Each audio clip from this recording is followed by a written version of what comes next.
اللہ تعالیٰ اسے جانتے ہیں، اسے دیکھتے ہیں. کوئی چیز بھی تمہاری نہ الفاظ نہ عمل اللہ کے قبضے سے باہر نہیں ہے. کداب آل فرعون والذین من قبلہم، ان کے حالات بھی اسی طرح بنتے جا رہے ہیں. قریش مکہ کی بات ہو رہی ہے اس دور میں، اور آج ہماری بات ہے. یعنی جب قرآن اتر رہا تھا تو قریش مکہ کی بات تھی، جب آج ہم پڑھ رہے ہیں تو یہ ہماری بات ہے. قرآن ہم سے مخاطب ہے. تمہارے حالات بھی اس طرح ہو رہے ہیں، فرعونیوں کی طرح. کتاب آل فرعون، آل فرعون اور ان کے حرکات کی طرح تمہاری حرکات بھی اسی طرح ہوتی جاتی ہیں، فرعونیوں کی طرح، نمرودیوں کی طرح، قوم عاد اور قوم سمود کی طرح تم اپنے آپ کو بنا رہے ہو. اور یہ یاد رکھو، کذبوا بآیات ربہم، کذبوا بآیات ربہم، ان لوگوں نے اللہ کے احکامات کو جھٹلانے کی کوشش کی.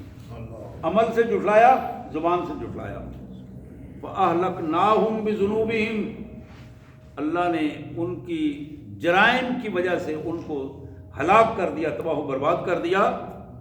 اور پھر یہ جو پہلے تھے، وَأَغْرَقْنَا آلَ فِرْعَوْنَ، اور فرعونیوں نے چونکہ بڑی بدماشی کی، بڑے مظالم کیے، اللہ نے ان کو بنی اسرائیل کی آنکھوں کے سامنے ڈبو ڈبو کر مار دیا، غرق کر دیا پانی میں.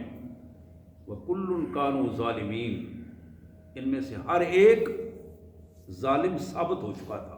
اس نے اپنے آپ کو ظالم ثابت کر دیا، وہ خود تسلیم کر رہا تھا کہ میں ظالم ہوں.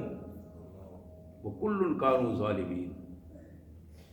ان شر الدواب عند اللہ الذین کفروا فهم لا یؤمنون. پوری انسانیت میں، پوری کائنات میں وہ شخص بدترین جانوروں کی سی زندگی رکھتا ہے جو اپنے مالک کی نعمتوں کا ناشکرا ہو جاتا ہے. اپنے مالک جس نے اسے پیدا کیا ہے، جو اسے کھلاتا پلاتا ہے، اس کے ساتھ جو کفر کرتا ہے، اس کی بات نہیں مانتا، وہ تو بدتر جانور سے بھی بدتر ہے. الذین عاہدت منہم، میرے رسول انہی میں سے، ان منافقوں میں سے آپ کے ساتھ ایسے لوگ بھی ہیں جنہوں نے معاہدہ کیا آپ سے. ثم ینقضون عہدہم، بات کی ہے، ایگریمنٹ کیا ہے، معاہدہ کیا ہے، پھر اس کو توڑ دیتے ہیں، معاہدہ کر کے اسے توڑ دیتے ہیں. فی کل مرہ، جب بھی معاہدہ انہوں نے منافقوں نے کیا، اسی وقت معاہدہ کر کے بات کر کے پھر اس سے مکر گئے، توڑ دیا اسے. وہم لا یتقون، انہیں ذرا بھی خوف نہیں ہے. یہ معاہدے کو توڑنے کو آج کل کیا کہتے ہیں؟ یو ٹرن کہتے ہیں. یہ جدید اسلام ہے. یہ بھی وہی منافقانہ رویہ ہے.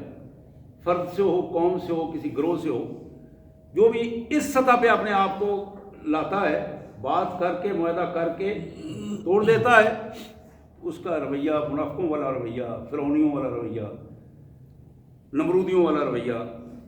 حضرات یہ آیات تھی آیت نمبر 49 سے لے کر آیت نمبر 56 تک.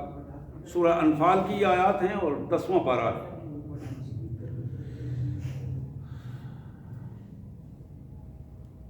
میں مختصر سے وقت میں یہ چند احادیث آپ کے سامنے رکھنا چاہوں گا تاکہ قرآن مجید کے ان آیات کے بعد ہمیں محمد کریم صلی اللہ علیہ وسلم کے ارشادات کے پس منظر میں اپنی حقیقت، اس دنیا کی حقیقت اور آج کے معاملات کھل کر ہمارے سامنے آ جائیں کہ ہم کہاں کھڑے ہیں، من حیث الفرد کہاں کھڑے ہیں، من حیث القوم ہماری کیا حیثیت ہے، اور ہم سمجھ اور سوچ کیا رہے ہیں، اور ہماری آخرت کے نتائج ہمارے سامنے کیا پیغام لا رہے ہیں. یہ بخاری اور مسلم کی حدیث ہے. جناب انس بن مالک رضی اللہ تعالیٰ عنہ کی یہ روایت مشکات شریف میں موجود ہے. آپ نے فرمایا کہ یحرم ابن آدم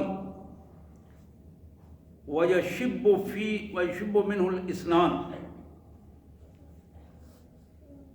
آدم کی اولاد میں ہر شخص بوڑھا ہوتا چلا جا رہا ہے. جیسے جیسے اس کی عمر بڑھتی ہے، بڑھاپا آتا ہے، اس کی خواہشات جوان ہوتی چلی جا رہی ہیں. دو خواہشات زیادہ جوان ہوتی چلی جاتی ہیں. بندے کی عمر بڑھتی چلی جاتی ہے، دو قسم کی خواہشیں اس کے اندر زیادہ گھر بناتی چلی جاتی ہیں، زیادہ اس کو گھیرتی چلی جاتی ہیں. اور اسے زیادہ پریشان رکھتی ہیں، زیادہ حرص و ہوا کی کیفیت بنتی ہے۔ الحرص علی المال والحرص علی العمر، مال کا لالچ سمیٹنا، اکٹھا کرنا ہر طرف سے، جیسے جیسے عمر بڑھتی جا رہی ہے یہ حرص اور لالچ، ہوس بڑھتی چلی جا رہی ہے کہ ہر طریقے سے مال سمیٹا جائے، وہ حلال ہو وہ حرام ہو، جس انداز میں بھی ہے، میرے کسی کام آئے یا نہ آئے، لیکن مجھے ایک حرص ہے، ایک ہوس ہے کہ میں اس مال کو سمیٹوں۔ اور دوسری بات یہ ہے والحرص علی العمر، کہ میری عمر مرنا نہیں، میں نے اس عمر کو لمبا ہونا چاہیے، زیادہ سے زیادہ مجھے موقع ملنا چاہیے دنیا میں۔ اللہ اکبر، استغفر اللہ العظیم۔ اسی قسم کی ایک دوسری حدیث جناب ابو ہریرہ رضی اللہ تعالیٰ عنہ کی روایت، یہ بھی بخاری اور مسلم کی روایت ہے، مشکات میں بھی موجود ہے۔ فرمایا لا یزال قلب الکبر شابا فی الاثنین فی حب الدنیا وطول العمل، ہمیشہ بندہ عمر اس کی بڑھتی چلی جا رہی ہے، بڑھاپا آ رہا ہے، بڑا ہو رہا ہے، شابا فی الاثنین، دو چیزوں میں جوانی آتی چلی جا رہی ہے، دو چیزیں زیادہ طاقتور ہوتی چلی جا رہی ہیں، زیادہ بڑھتی چلی جا رہی ہیں۔ حب الدنیا، پہلی چیز دنیا کی محبت، دنیا کا مال و اسباب، دنیا کا لالچ، دنیا کو اکٹھا کرنے کے اسباب، اچھا گھر، اچھی گاڑی، اچھی بیوی، اچھی فیملی، یہ دنیا کا مال و اسباب، اچھا منصب، اچھا مرتبہ، اچھی ریپیوٹ، یہ جو دنیا داری میں یہ چیزیں بڑھتی چلی جا رہی ہیں، جوان ہوتی چلی جا رہی ہیں، بندہ بوڑھا ہو رہا ہے اور یہ خواہشات میں وہ جوان ہوتی چلی جا رہی ہیں۔ وطول العمل، امیدیں لمبی ہوتی چلی جا رہی ہیں، کل یہ کروں گا، پرسوں یہ کروں گا، 5 سالہ منصوبہ، 10 سالہ منصوبہ، 50 سالہ منصوبہ، یہ وہ کیفیات ہیں۔ طول العمل، امیدوں کے سارے جی رہا ہے، حقائق کے سارے نہیں، امیدوں کے سارے جی رہا ہے۔ مومن حقائق کے سارے جیتا ہے، قرآن و سنت نے جو اسے حقیقت بتائی ہے اس کو اپنی عمر کا اندازہ ہونا چاہیے، اس عمر کے حقائق کے پس منظر میں نتائج کے سامنے رکھ کر جیتا ہے وہ جو زندگی گزارتا ہے۔ لیکن یہ منافقت اور کفر کی علامات ہیں، وہ طول العمل، اس کی امیدیں لمبی ہوتی ہیں اور وہ ساری کی ساری امیدوں کو لیے ہوئے بالآخر قبر میں منو مٹی تلے چلا جاتا ہے، اور وہ ساری امیدیں وتقطعت بہم الاسباب، سارے اسباب کٹ جاتے ہیں اور نظام جو ہے وہ وہیں کا وہیں ہوتا ہے، اور وہ بندہ اس نظام سے کھینچ کر الگ کر دیا جاتا ہے، اپنی امیدوں کے ساتھ سارے چلا جا رہا ہے۔ استغفر اللہ۔ بخاری کی ایک روایت جناب ابو ہریرہ رضی اللہ تعالیٰ عنہ کے حوالے سے محمد کریم صلی اللہ علیہ وسلم نے ارشاد فرمایا آذر اللہ الی امرئ اخر اجلہ حتی بلغہ 60 سنہ،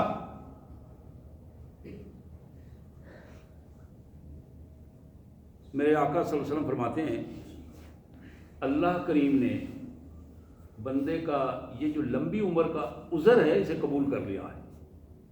جس کو اللہ نے 60 سال کی عمر دے دی ہے، 60 سال کی عمر دے دی ہے، گویا اللہ نے اس کی اوسط عمر پوری کر دی ہے، اس کا عذر قبول کر لیا ہے۔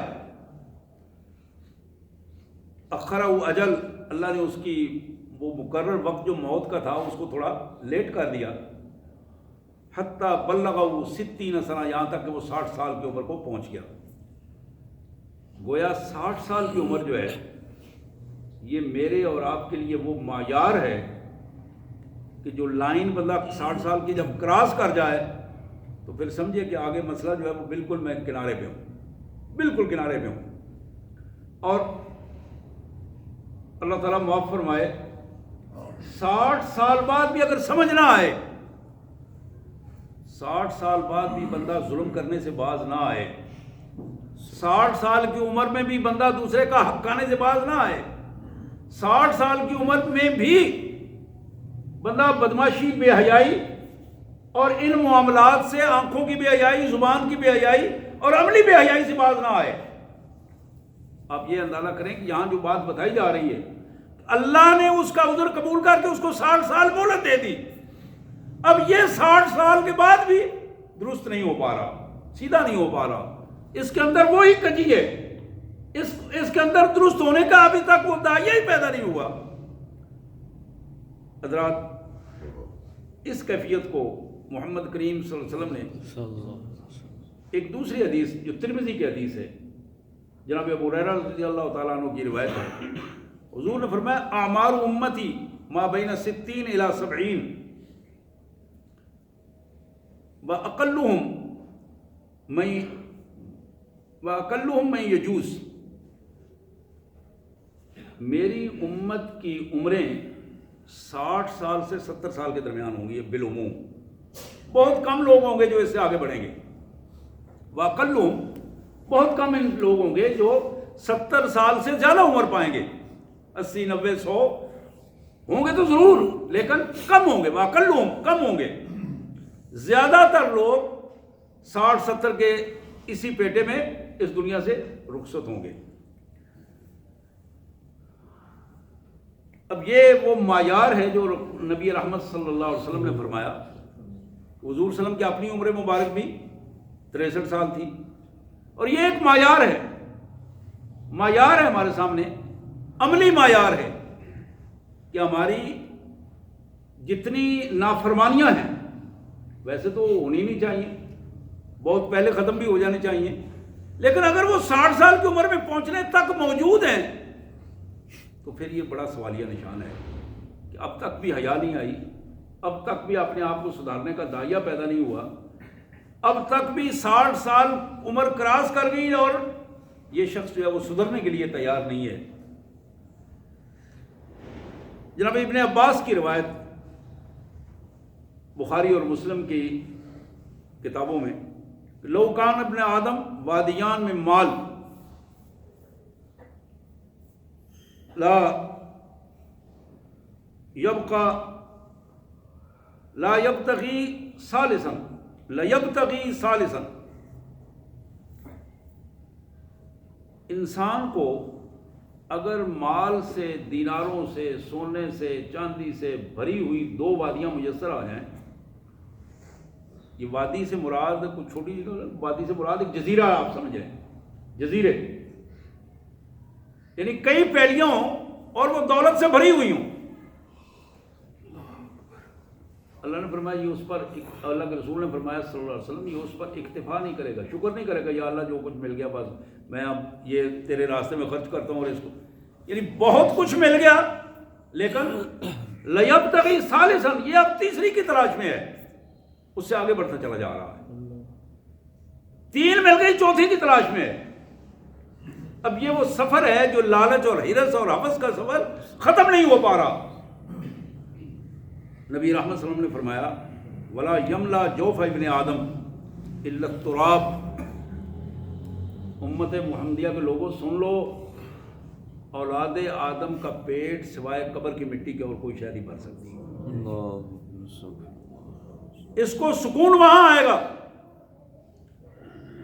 یہ پیٹ کی خواہش وہاں بند ہوگی جب مٹی اس کے اوپر پڑے گی، اور اس کو وہ کیفیت۔ اور پھر فرمایا اب تمہارے پاس وقت ہے، وَيَتُوبُ اللَّهُ عَلَى مَن تَابَ، اب وقت ہے اللہ سے توبہ کر لو، جو بندہ سچی توبہ کر لیتا ہے اللہ اپنے اس بندے کی توبہ قبول کر لیتے ہیں۔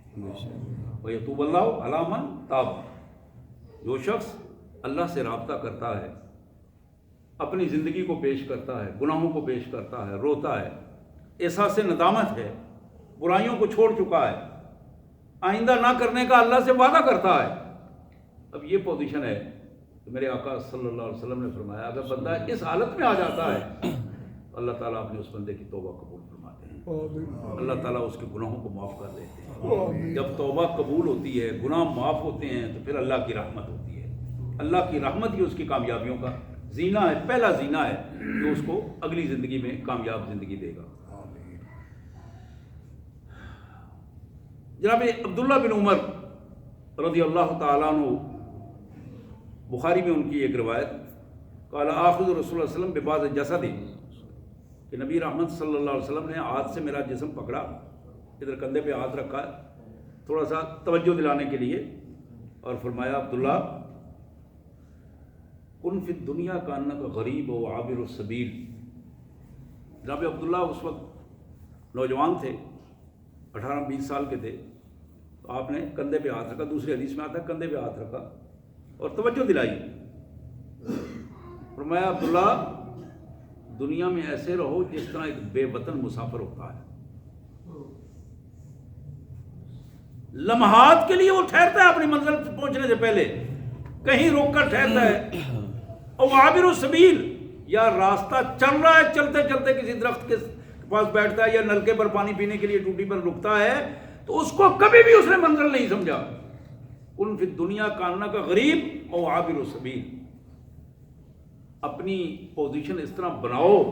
جناب عبداللہ کہتے ہیں کہ مجھے رسول اللہ صلی اللہ علیہ وسلم، دوسرے لفظوں میں یہ مجھے اور آپ کو ہی کہہ رہے ہیں نا، بات تو عبداللہ سے ہو رہی ہے، ان کو اس وقت، ان کے لیے آج میرے اور آپ کے لیے یہ بات ہے، کن فی الدنیا کانک غریب، دنیا میں اس طرح رہو جس طرح بے وطن مسافر ہوتا ہے یا راہ چلتا مسافر ہوتا ہے۔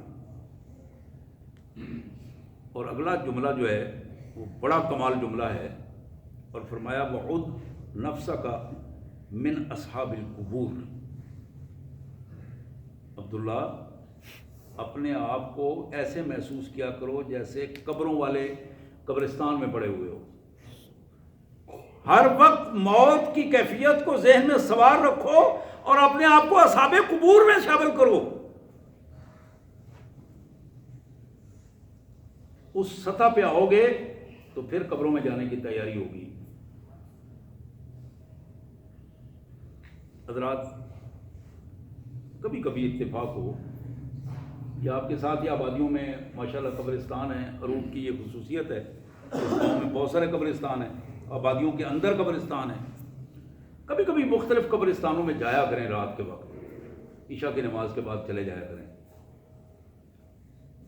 حضور نے ایک حدیث میں فرمایا کہ کن تو نہیں تو عن زیارت القبور حضور ہوا، شروع میں میں تمہیں روکتا تھا کہ قبرستانوں میں نہ جایا کرو، اب تم جایا کرو، میں تمہیں اجازت دیتا ہوں، وہاں جایا کرو، وہاں دیکھا کرو کہ تمہارے ماں باپ، تمہارے بھائی بہن وہ کہاں کیسے لیٹے ہوئے ہیں وہاں اس قبرستان میں، وہ بھی کبھی آپ کے پاس ہی تھے نا، آپ ہی کے کمرے میں تھے، آپ ہی کے پاس تھے، آپ ہی کے گھر میں تھے، آپ ہی کی چار دیواری میں اکٹھے کھاتے پیتے رہتے، آج وہ اکیلے وہاں لیٹے ہوئے ہیں۔ اور کبھی جا کے وہاں یہ کہا کرو السلام علیکم ورحمۃ اللہ وبرکاتہ یا اہل القبور، قبروں والوں تم پر اللہ کی طرف سے اس کی رحمتیں، سلامتیں اور برکتیں ہوں، انتم سلفنا، تم ہم سے پہلے یہاں آ گئے ہو، وَإِنَّا خَلْفُكُمْ، ہم تمہارے بعد آنے والے ہیں، وَإِنَّا بِكُمْ لَاحِقُونَ انشاءاللہ، ہم بہت جلد تمہارے ساتھ آ کر ملیں گے۔ تو سید کائنات صلی اللہ علیہ وسلم نے فرمایا عبداللہ وعد نفسک من اصحاب القبور، اپنے آپ کو اصحاب قبور میں شمار کیا کرو۔ قبر کھودی جائے تو اس میں لیٹ کر دیکھو کہ میرا سائز بھی پورا ہے اس میں کہ نہیں پورا، کیونکہ میری باری بھی آنے والی ہے۔ حضرات یہ وہ چیزیں ہیں جو بندہ مومن کے لیے محمد کریم صلی اللہ علیہ وسلم کے چھوٹے چھوٹے الفاظ، چھوٹے چھوٹے جملے، لیکن اصلاح کے لیے کمال قسم کا رویہ رکھتے ہیں۔ ہماری کمزوریاں یہ ہیں کہ ہم بات کو سناتے ہیں، سنتے ہیں اور پھر بھول جاتے ہیں۔ وہ جملہ بڑا اہم جملہ ہے کہ ہم مسلمان بننا نہیں چاہتے، مسلمان دکھنا چاہتے ہیں، نظر آنا چاہتے ہیں۔ ہم یہ چاہتے ہیں کہ لوگ ہمیں مسلمان کہیں۔ مسلمان تو وہ ہوتا ہے نا جو اللہ کا اطاعت گزار ہو۔ مسلمان کا لفظی معنی یہ ہے اطاعت گزار، یعنی اللہ کے حکم سے سرے منہ ادھر ادھر نہ ہونے والا۔ اور ہم مسلمان ہیں کہ ہم اپنی مرضی کرنے والے مسلمان ہیں، اپنے سے بڑے کی مرضی پر چلنے والے مسلمان ہیں۔ نفس اور شیطان کی مرضیوں پر چلنے والے مسلمان ہیں، اور پھر اپنے آپ کو مسلمان بھی کہتے ہیں اور پکا مسلمان کہتے ہیں۔ بہقی شریف کی ایک حدیث جناب عمر بن شعیب جو اپنے والد اور پھر اپنے دادا سے بیان کرتے ہیں، محمد کریم صلی اللہ علیہ وسلم نے فرمایا اول اصلاح حاضل الامہ الیقین والزہد، اس امت کی اصلاح میں جو سب سے اہم اور بڑی بات ہے، پہلی بات ہے وہ ہے یقین کامل، اللہ پر یقین اور ایمان مضبوط ہو جائے، والزہد، اور دنیا سے بے رغبتی ہو، دنیا میں رہے لیکن دنیا سے بے رغبتی ہو، دنیا میں رہ کر سہولتیں میسر ہیں لیکن ان ساری چیزوں میں حرام سے پرہیز کرتا ہے اور حلال کو صرف اپنی ضرورت کے مطابق استعمال کرتا ہے، حلال کو بھی وافر مقدار میں استعمال نہیں کرتا۔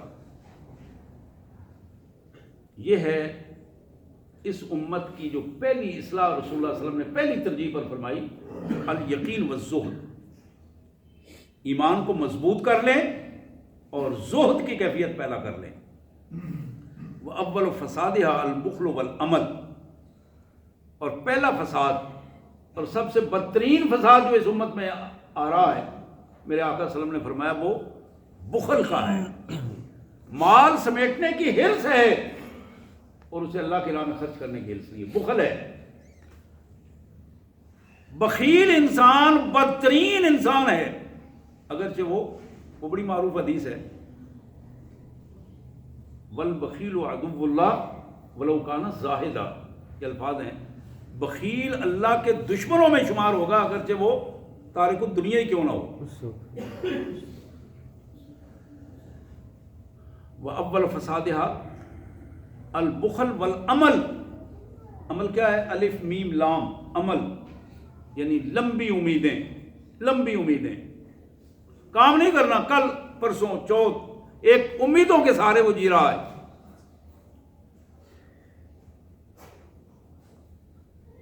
جناب سفیان ثوری امام الحدیث ہیں، تابعین کا دور ہے، امام الحدیث ہیں،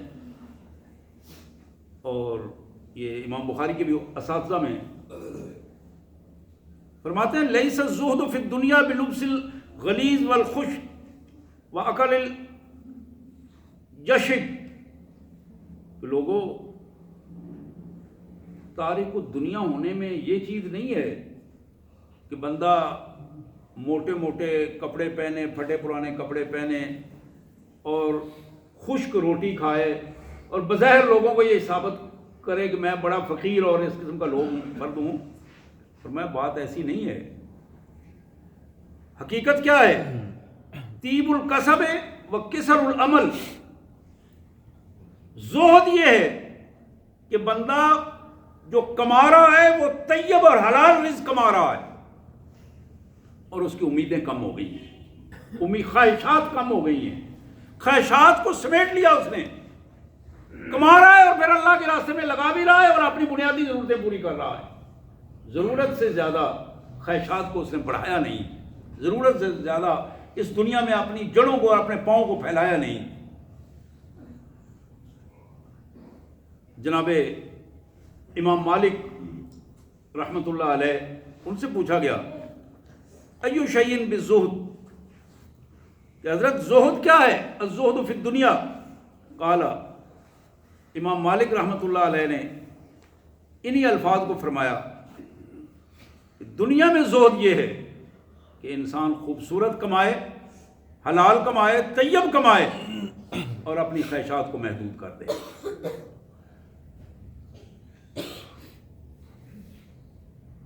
حضرات، محمد کریم صلی اللہ علیہ وآلہ وسلم کی یہ حدیث،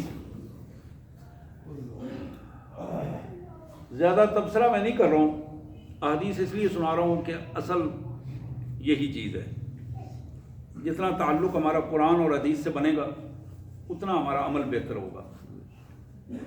نبی رحمت صلی اللہ علیہ وسلم نے فرمایا کہ القیس من دان نفسہ وعمل لما بعد الموت، لوگوں عقل مند انسان وہ ہے جو اس دنیا میں رہ کر اپنے آپ کو قابو کر لے، کنٹرول کرے اپنے نفس پر، وعمل لما بعد الموت، اور وہ ایسے عمل کرے جو موت کے بعد اس کے لیے کام آنے والے ہیں، موت کی بعد کی زندگی اس کو وہ اصل زندگی کو قابو کر لے۔ القیس من دان نفسہ وعمل لما بعد الموت، عقل مند انسان وہ ہے جو اس دنیا میں رہ کر اپنے نفس کو قابو کرے، نفس پر قابو پائے، کنٹرول کرے، اسے اللہ اور اللہ کے رسول کے حکم سے باہر نہ جانے دے، اور اس کے اعمال اس لیے ہوں کہ میری آخرت کی زندگی سنور جائے۔ اور پھر آپ نے فرمایا والعاجز من اتبع نفسہ ہواها وتمنى علی اللہ، اور بڑا ہی وہ بدبخت انسان ہے، احمق اور بے وقوف انسان ہے جو اپنے نفس کی خواہشات کے پیچھے چلتا ہے، اور نتیجہ کیا نکلتا ہے؟ نتیجہ یہ نکلتا ہے کہ خواہشات کے پیچھے چل کر امیدیں رب سے رکھتا ہے، یعنی مرضی اپنی کرتا ہے، اور پھر کیا کہتا ہے؟ اچھا اللہ معاف کریں گے، اچھا اللہ بخش دے گا، اللہ ارحم الراحمین معاف کر دے گا، یعنی امید اللہ سے رکھ رہا ہے اور مرضی اپنی کر رہا ہے، بات شیطان کی مان رہا ہے، نفس شیطان ہے نہیں، نفس ہمارا، بات شیطان کی مان رہا ہے، اور توقع رب سے رکھ رہا ہے کہ اللہ معاف کریں گے اور اللہ مجھے انعام دیں گے۔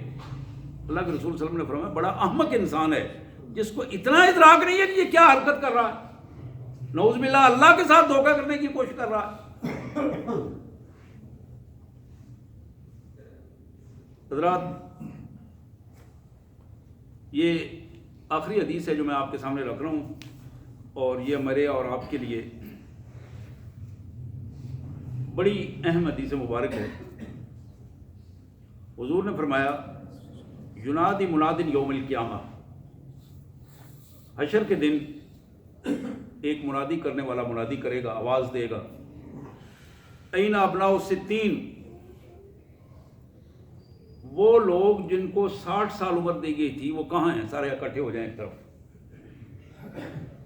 وہ العمر، یہی وہ عمر ہے جس کے بارے میں اللہ نے فرمایا تھا اولم نعمرکم ما یتذکر، کیا ہم نے تمہیں اتنی عمر دی تھی، اس میں تم نے اپنے آپ کو درست نہیں کر سکے؟ تم کوئی نصیحت حاصل نہیں کی تم نے، حالانکہ تمہارے پاس ڈرانے والے آئے تھے۔ رسول اللہ صلی اللہ علیہ وسلم نے فرمایا میری امت کے 70,000 افراد، بلکہ ایک حدیث میں آتا ہے اس سے بھی زیادہ، بغیر حساب کی جنت میں جائیں گے۔ 3 خصوصیات ہیں ان کی، یہ خصوصیات آپ نے اپنے اندر دیکھنی، میں اپنے اندر دیکھ رہا ہوں۔ حضور نے فرمایا 3 چیزیں ہیں جن کے اندر ہیں، وہ اللہ ان کے حساب نہیں لے گا، جنت میں بھجوا دے گا۔ سبحان اللہ۔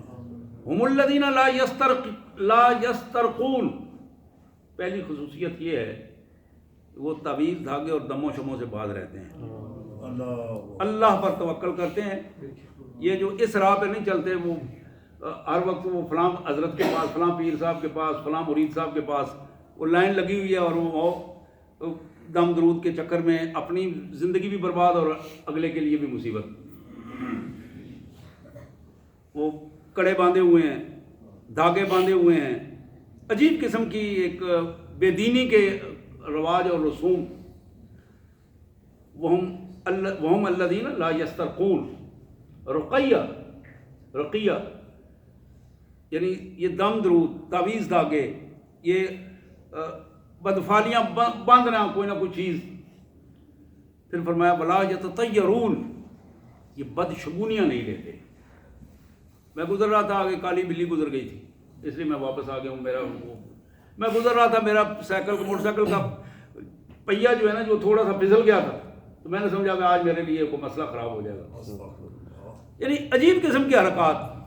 گاڑی لی ہے، اس کے اوپر میں نے نا جوتا باندھ دیا تھا، گھر بنایا ہے، اس کے اوپر کالا کپڑا باندھ دیا تھا۔ ولا یتطیرون، بدشگونیوں کا رویہ ان کا نہیں ہے، بدشگونیاں۔ کام کیا کرتے ہیں؟ وعلی ربہم یتوکلون، اپنے اللہ پر اعتماد ہے، اللہ پر توکل ہے، اللہ کے اعتماد پر زندگیاں بسر کرتے ہیں۔ یہ 3 خصوصیات رکھنے والے لوگ، میرے اور آپ کے پیارے آقا صلی اللہ علیہ وسلم نے فرمایا اللہ تعالیٰ یہی لوگ ہیں جن کو بغیر حساب و کتاب کی جنت میں داخل فرمائے گا۔ میں اللہ سے دعا کرتا ہوں کہ اللہ تبارک و تعالی ہمیں انہی میں سے فرمائے اور ہمیں توفیق دے کہ ہم محمد کریم صلی اللہ علیہ وسلم کے ان امتیوں میں سے ہوں جو بغیر حساب جنت میں جائیں۔ وآخر دعوانا الحمدللہ رب العالمین۔